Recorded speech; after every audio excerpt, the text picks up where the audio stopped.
여섯 번째는 카를로스 사인츠 주니어입니다. 현재는 페라리의 사인츠로 인식이 박혀있지만 토로로소 출신의 레드불 주니어 중 하나인 사인츠는 2010년부터 레드불 주니어 팀에 합류하고 2015년 당시 20세의 나이로 17살의 막스와 함께 토로로소에 들어가게 됐습니다. 팀메이트가 베르스타펜이었기 때문에 드라이버 간의 비교가 빈번하게 발생하곤 했는데 워낙 공격적이고 임팩트 있는 레이스를 펼치는 막스와는 반대로 안정적인 주행으로 포인트를 차곡차곡 모아나가는 사인츠였기에 저점은 높지만 고점이 낮다라는 단점을 데뷔 시즌에 보여주게 되었습니다. 사인츠 역시 GP2 시리즈를 건너뛰고 F1에 데뷔한 케이스지만 토로로소에서의 3년 동안은 다소 아쉽다는 평가를 받으면서 결국 2017 시즌 후반에 르노로 이적하게 됩니다. 그리고 2018년까지는 르노에서 2019년과 20년도는 맥라렌, 그리고 우리 모두가 알고 있는 페라리의 사인츠로 24년까지 커리어를 이어왔고 이 스무스 오퍼레이터의 마지막 팀이 될 수도 있는 윌리엄스와 계약을 체결하면서 2025 시즌에 함께하게 됐습니다. 일곱 번째 선수는 피에르 가슬리입니다. F1을 2010년대부터 보신 분들은 여전히 알핀의 가슬리가 아닌 알파타우리의 가슬리로 각인되어 있는 분들이 다소 존재하실 거라 생각합니다. 그도 그럴 것이 가슬리 커리어에서의 유일한 우승이 2020년 알파타우리 시절에 열린 이탈리아 그랑프리였기 때문인데 개인적으로 가슬리는 최강팀에는 어울리지 않는 언더독의 기질을 가지고 있는 선수일 수도 있겠다는 생각을 갖고 있습니다. 가슬리는 포뮬러 르노 3.5 프로그램에서 우승 타이틀과 함께 레드불 주니어 프로그램에 가입했고 2015년에 GP2에 데뷔함과 동시에 토로로소의 리저브를 겸하게 됩니다. 그리고 슈퍼 포뮬러까지 거친 뒤에 2018년부터 토로로소 드라이버로 F1 데뷔를 하게 됐습니다. 가슬리의 데뷔 시즌인 2018년은 리카도와 레드불의 계약 만기일이기도 했는데 그것을 계기로 당장 2019 시즌에 레드불의 차량을 타게 됩니다. 하지만 팀메이트였던 베르스타펜에 너무나 비교되는 퍼포먼스를 보여주면서 시즌 중반부에 시트를 빼앗겼고 다시 토로로소로 강등되면서 알파타우리에서만 약 4년을 더 달린 뒤 레드불과의 동행을 마치고 이후 가슬리는 알핀의 퍼스트 드라이버로 도약해 알핀의 미래를 이끌어 나가게 되는 선수가 됩니다. 여덟 번째는 알렉산더 알본입니다.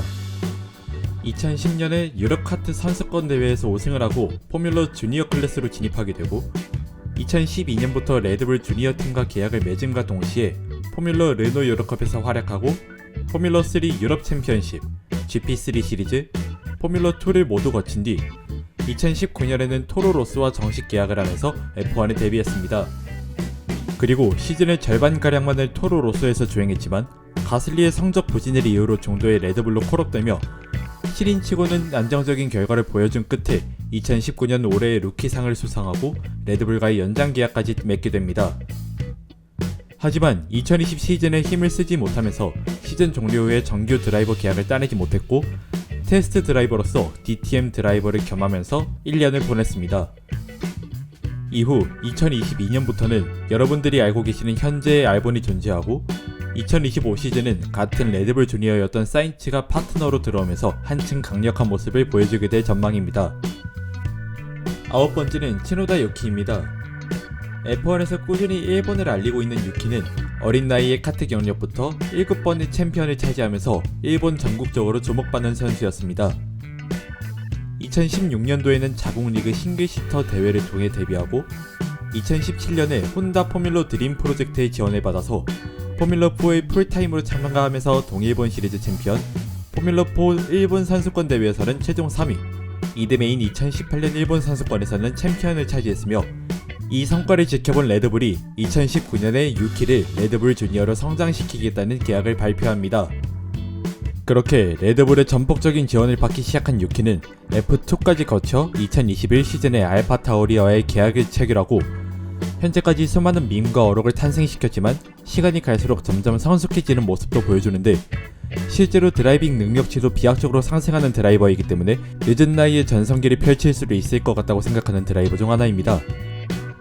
하지만 레드불과 혼다의 계약이 종료됨에 따라 유키의 입지 역시 불안해졌다는 루머가 돌고 있으며 오히려 에스턴 마틴이 혼다와 계약을 체결한다는 기사가 발생했기 때문에 알론소의 은퇴 타이밍에 맞춰 이적을 하게 될 것 같다는 전망입니다. 마지막 10번째는 닉 더브리스입니다. 사실 닉은 레드불 주니어는 아니었지만 F1 커리어의 마지막이 레드불과 연관되어 있어 자료를 찾아봤습니다.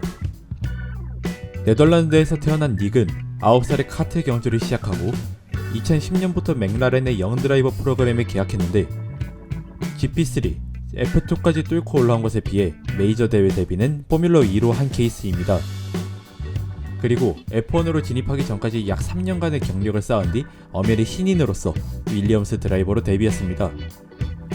이 긴급 투입전에서 여러 상황이 복합적으로 얽혀 어떻게든 포인트 피니시를 하게 됐고 이듬해 알핀으로 넘어가게 된 가슬리를 대신해 알파타우리 드라이버로 전격 계약을 체결했습니다.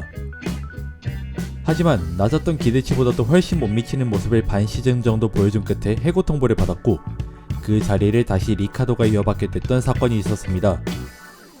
그리고 현재까지로 포뮬러 2와 WEC에 계속해서 참가하는 드라이버가 됐고 F1에서는 실력이 받쳐주지 못해 중도에 해고가 되는 불명예를 안았지만 다른 카테고리에서만큼은 좋은 성적을 보여줬던 전적이 있기 때문에 앞날을 응원해줘야 할 것 같습니다. 이상 여기까지 레드불의 자식들에 대해서 다뤄보았습니다. 현역으로 달리는 선수도 있고 쫓겨난 드라이버와 은퇴 선수까지 한자리에 모으게 된 계기였습니다. 앞으로도 괜찮은 컨텐츠가 생기면 영상 제작해 올려보도록 하겠습니다. 시청해주셔서 감사합니다.